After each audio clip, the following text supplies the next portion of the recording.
एगो पुरान लॉय रहे कैसे धर्मेंद्र भैया कि अगर न मिलते इस जीवन में हर लेते जन्म दोबारा तारकेश्वर भैया कि जन्म जन्म का साथ है तुम्हारा हमारा हमारा तुम्हारा। यही लॉय के सहारा लेके लड़का वो सूढ़ वाला बाबा के बुलावत रहे कहत रहे कि बाबा आई आके दर्शन दिखाई आज है गवंदरी ग्राम में ये माझी जी के दरवाजा पर शांति के माहौल बनाई कि गणपति गौरी लला नवा के कि गणपति गौरी लला नवा के अरे चरण में गोहाराई ए बाबा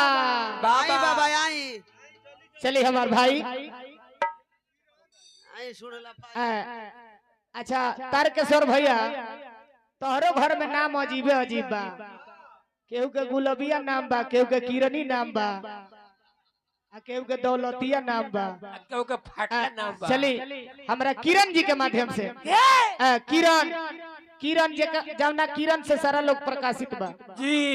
देखी नाम कितना गुणवान नाम बा। चलिए हमारा किरण भैया के तरफ से पुरस्कार प्रोग्राम जब से शुरू भइल बा तब से किरण श्रद्धा के जय जयकार रहल शुभकामना खातिर मालिक से प्रार्थना रहो कहे के बा का कि गणपति गौरी लला नवा के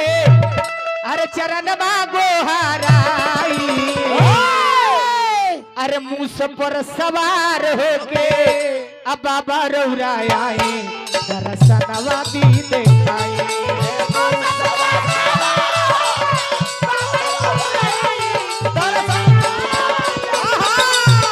मूस पर सवार होके बाबा रौरा आई दर्शनवा भी देखाई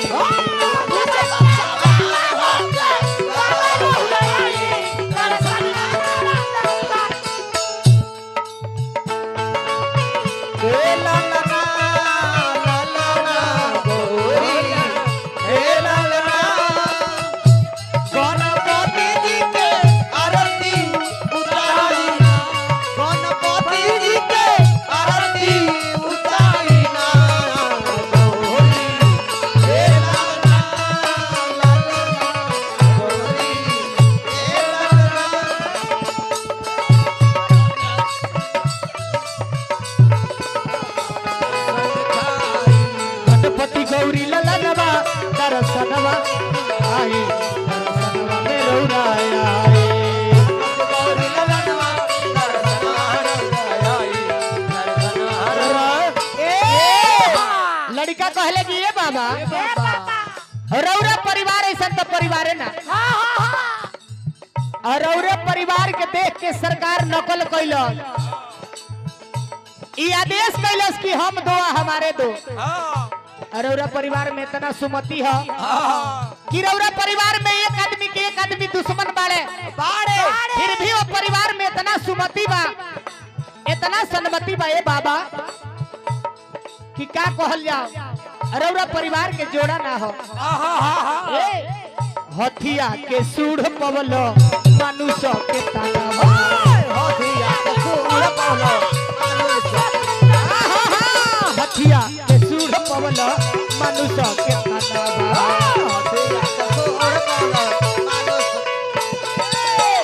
सब देवता से पहिले होत बापू जनवा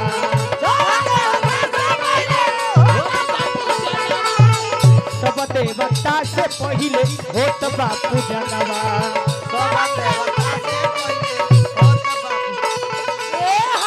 ए बाबा रिधि सीधी शुभ लाभ रिधि सीधी शुभ लाभ के संग ही लेके आई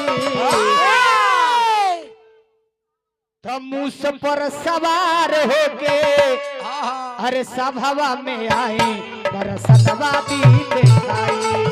मूस पर सवार होके सभवा में आई मूस पर सवार होके सभवा में आए में दर्शनवा दी देखाई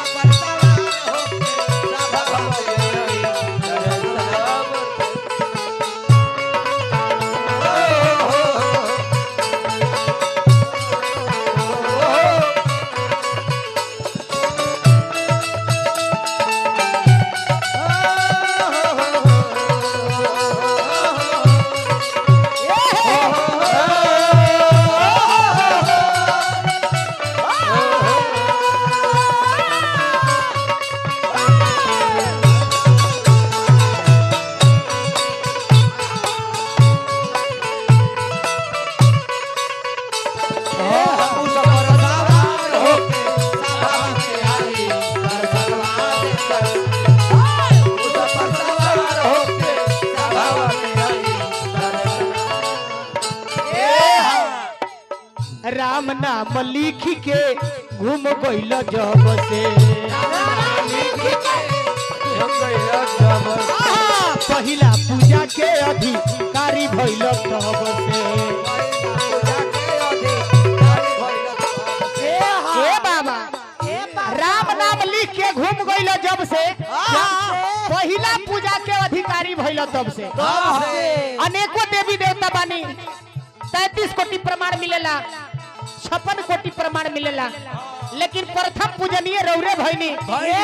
कब से राम नाम लिख के घूम गइल जब से पहिला पूजा के अधिकारी भइल तब से कि रिधि सीधी चवर डलावे रिधि सीधी चवर डलावे अरे सभा में तरस देखाई तमू सब पर सवार होके सभावा में आई बाबा सभावा में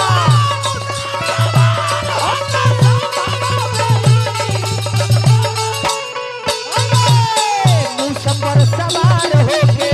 सभावा में आए बाबा दर्शन दीजिए